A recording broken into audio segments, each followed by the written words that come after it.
నువ్వే మాట్లాడుతున్నావు ఏం చేద్దాం చెప్పు తెలియదు వాళ్ళవి అబ్బా మీరు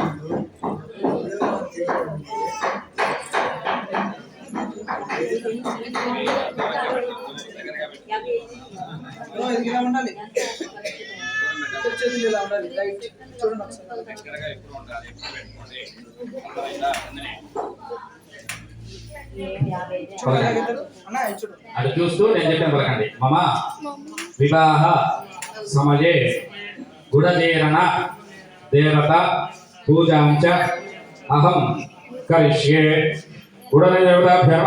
ध्यायामि ध्यान समर्पयामि आवाहयामि आसन समर्पयामि पादयोः पाद्यं समर्पयामि हस्तयोः अर्घ्यं समर्पयामि मुखे शुद्ध आचमनीयं समर्पयामि शुद्धोदकस्नानं समर्पयामि स्नानानन्तरं समर्पयामि वस्त्रार्थमक्षदानं समर्पयामि यज्ञोपवीतार्थं समर्पयामि गन्धस्योपरि अलङ्करणार्थं हरिद्रापूर्वक कुङ्कुमविलेपनं समर्पयामि पुष्पैः पूजयामि ओम ओम ओम विष्णुपतये नमः